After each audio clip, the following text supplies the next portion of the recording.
गांव में आशा नाम की एक गरीब औरत रहती थी। उसकी जिंदगी का एकमात्र सहारा था उसका पानी पूरी का ठेला, जिसे वो अपने घर के पास ही लगाती थी। पानी पूरी बेचती थी। आशा के हाथों का स्वाद लाजवाब था। दीदी, आपकी पानी पूरी तो बहुत लजीज है। हमने पहले कभी ऐसी पानी पूरी कभी नहीं खाई। इस पानी पूरी का जायका तो बहुत ही खास है। हम रोज इसे खाते हैं, लेकिन जी नहीं भरता। बहुत धन्यवाद। ये सब भगवान की कृपा और मेरी मेहनत का नतीजा है। दीदी, आपको तो सच में ऊपर वाले की दुआएं मिली हुई हैं। मैं तो कहता हूँ आप यहाँ पर एक ढाबा खोल लो, बहुत चलेगा। अरे सदा भाई, ढाबा कहाँ लगाऊं? जगह चाहिए, पैसे चाहिए, कहाँ से लाऊं? अरे आशा, जगह की फिक्र क्यों करती हो? मेरे घर की छत इतनी बड़ी है कि तुझे कहीं और जाने की जरूरत नहीं है। वहीं पर ढाबा खोल लो। आनंद भाई, छत चाहे कितनी भी बड़ी हो, लेकिन वो किराए का ही है। आशा का मकान किराए का था। मकान मालकिन सुशीला आए दिन आशा को परेशान करती रहती थी। आशा, ए आशा, बाहर आ। हाँ सुशीला दीदी, क्या हुआ? क्या हुआ? अरे 2 महीने हो गए, किराया नहीं दिया है। कब तक टालती रहोगी? मेरी माली हालत जरा खराब है, पैसों की बहुत किल्लत हो रही है, थोड़ा समय दे दीजिए। हर बार यही बहाना सुनती हूँ। मेरे ऊपर भी जिम्मेदारियाँ हैं। मेरे यहाँ पैसे पेड़ पर नहीं उगते। मैं सच में कोशिश कर रही हूँ, अगले महीने तक पूरा किराया चुका दूंगी। देखो आशा, ऐसे रोने धोने से काम नहीं चलेगा। कान खोल कर सुन लो, अगर अगले महीने तक किराया नहीं दिया तो तुम्हारा सारा सामान बाहर फिकवा दूंगी, समझी? सुशीला तो चली गई, लेकिन आशा बड़ी परेशान थी। पैसों की कमी तो वजह थी ही, साथ ही दूसरी वजह थी उसकी बेटी सोनाली। आशा के पति की एक दुर्घटना में मौत हो जाने के बाद आशा ने ही सोनाली को पाल पोस कर संभाला था। सोनाली पैदा होते ही कमजोर और बीमार रहा करती थी। आज आशा उसे अस्पताल लेकर आई थी। असल में जब सोनाली आपके पेट में थी, तब आपका सही तरीके से ध्यान नहीं रखा गया था। इसकी वजह से सोनाली के जिस्म में कमजोरी आई है। अक्सर ऐसे मामलों में बच्चे जन्म के बाद भी कमजोर रहते हैं। अब पता नहीं डॉक्टर साहब की गलती कहाँ हुई। हमने तो अच्छे से ही देखभाल की थी। डॉक्टर अंकल, क्या मैं कभी ठीक नहीं हो पाऊंगी? क्यों नहीं बेटा, अगर सोनाली को शहर में ले जाकर किसी बेहतरीन डॉक्टर को दिखाया जाए तो ये बीमारी दूर हो सकती है, लेकिन उस बीमारी में बहुत खर्चा होगा। कितने पैसे लगेंगे डॉक्टर साहब? खर्चा तो बहुत काफी है, शायद रकम लाखों में हो सकती है। आशा डॉक्टर का धन्यवाद करके क्लिनिक से बाहर निकली। अब वो और भी ज्यादा पानी पूरी बेचकर पैसे कमाने में जुट गई, लेकिन फिर भी ज्यादा आमदनी नहीं हो रही थी। एक दिन जब वो शहर से पानी पूरी की पूरियां ला रही थी, तो नदी के किनारे आशा को एक भिखारी मिला। भिखारी ने कहा, बेटी, पानी पूरी और पुरिया लेकर जा रही हो? जी बाबा। मुझे बहुत भूख लगी है। आशा ने थोड़ी देर सोचा और फिर भिखारी से कहा, बाबा, मैं बड़ी तकलीफ में हूँ। ये पानी पूरी अगर आपको दूंगी तो आज कुछ ना बेच पाऊंगी, और अगर बेच ना पाऊंगी तो मेरे घर का चूल्हा नहीं जलेगा। बाबा, मुझे माफ कर दो। जैसी तुम्हारी मर्जी बेटी। मैं तो इसलिए कह रहा था क्योंकि 2 दिनों से कुछ नहीं खाया था। ये सुनकर आशा के पैर आगे नहीं बढ़ पाए। उसके मन में द्वंद्व चल रहा था। ये खरीदी हुई पूरियां वो भिखारी को दे या ना दे। आशा ने आखिरकार भिखारी से कहा, बाबा, आप ये खा लो। आपको ऐसे भूखे रखकर तो मैं भी खुश नहीं रह पाऊंगी।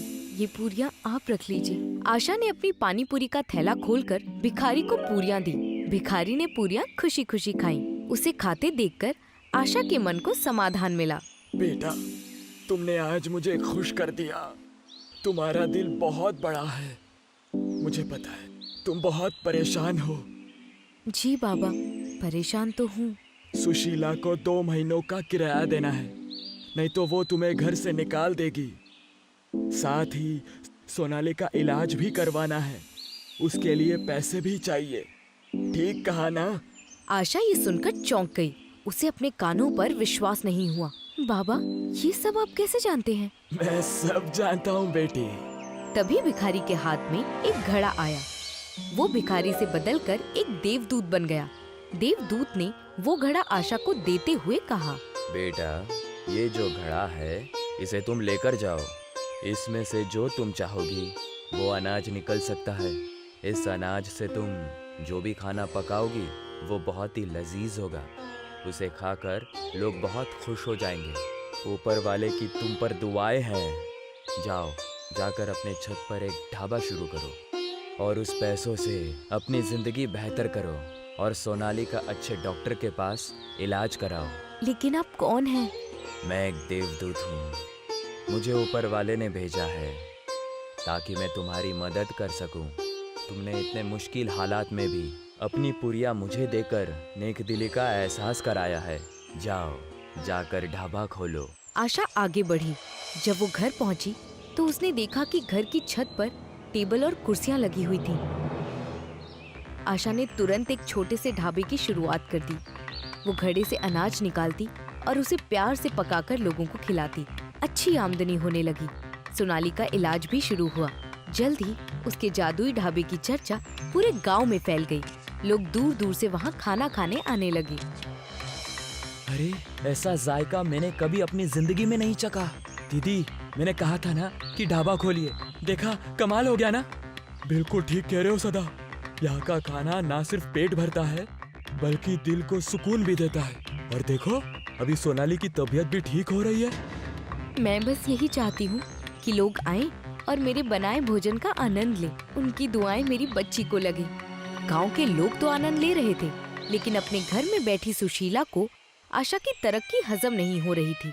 उसका भाई जिले के प्रशासन में कार्यरत फूड इंस्पेक्टर था। देखा भैया, अल्लाह मेहरबान तो गधा पहलवान। वो आशा कल तक मेरे चौखट पर अपनी नाक घिसती थी, आज देखो कैसे पैसे कमा रही है। सुशीला, वो अपने मेहनत से पैसा कमा रही है। मेहनत? अरे किस मेहनत की बात कर रहे हो भैया? ये सब उस ढाबे का कमाल है। उड़ती उड़ती मैंने एक बात सुनी है। कहते हैं आशा का वो ढाबा जादुई है। जरूर कोई काला जादू करती होगी। अगर मुझे वो जादू का राज पता चल जाए तो वो ढाबा मेरा हो सकता है। लेकिन ये कैसे होगा आशा? भैया, इसके लिए तुम्हें मेरा साथ देना होगा। सुशीला और उसका फूड इंस्पेक्टर भाई दोनों आशा के ढाबे पर पहुँचे। तुम्हारे पास इस ढाबे का लाइसेंस है? साहब, ये मेरे घर की छत पर है। मैंने सोचा कि इसके लिए किसी लाइसेंस की जरूरत नहीं होगी। क्या तुम्हारे घर की छत? पैसे आए तो तुम्हारा दिमाग खराब हो गया है क्या? ये घर मेरा है और ये छत भी। हाँ सुशीला जी, लेकिन घर तो मैंने किराए पर लिया है ना। ये सब छोड़ो, मेरी बात सुनो। बिना लाइसेंस के ढाबा चलाना गैर कानूनी है। इसे तुरंत बंद करो वरना तुम्हें जेल जाना पड़ेगा। आशा का दिल टूट गया। अंकल, ये ढाबा मेरी माँ और मेरी जिंदगी का सहारा है, इसे बंद मत करिए। माँ शेर तो बेटी सवा शेर।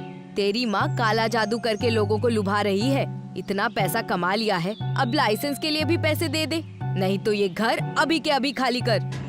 आशा रोने लगी। तभी ढाबा पर खाना खाने आए सदा और आनंद के साथ गांव के लोग भी इकट्ठे हो गए। साहब, ये ढाबा हमारे कस्बे का गौरव है। आशा ने इसे बहुत मेहनत से बनाया है। इन्हें डराइए मत। आशा दीदी तो गरीब लोगों को बिना पैसे लिए ही खाना खिलाती है और यहाँ का खाना सबके लिए ऊपर वाले की दुआएं है। एहसान करके ऐसा मत कीजिए। अगर आपने ऐसा किया तो हम कस्बे वाले आशा दीदी पर अन्याय नहीं होने देंगे। हाँ, नहीं होने देंगे। लोगों की भीड़ बढ़ती गई और फूड इंस्पेक्टर ने भी वहाँ से निकलना गनीमत समझा।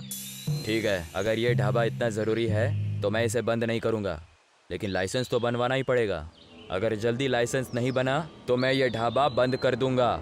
दोनों भाई बहन वहाँ से निकल गए, लेकिन उसके बाद घर आकर सुशीला अपने भाई से कहने लगी, भैया ये गलत किया तुमने, उसे ऐसे ही कैसे छोड़ दिया? सुशीला, लोग उस आशा से और उसके ढाबे से खुश हैं। मैंने जबरदस्ती की तो पूरा कस्बा मेरे खिलाफ हो जाएगा। अगर कुछ ऊंच नीच हो गई तो मुझे अपनी नौकरी से हाथ धोना पड़ेगा। लाइसेंस बनवाना बहुत बड़ी बात नहीं है, हम उसे ज्यादा डरा नहीं सकते। तू उसे घर से निकाल भी देगी तो वो दूसरी जगह जाकर अपना ढाबा बना लेगी। इसीलिए तू इस ढाबे को भूल जा। भैया ऐसा नहीं होगा। वो ढाबा मेरा नहीं हो सकता तो उसे मैं बर्बाद कर दूंगी। मैं आज रात ही उसके ढाबे में जो भी अनाज है उसे बर्बाद कर दूंगी।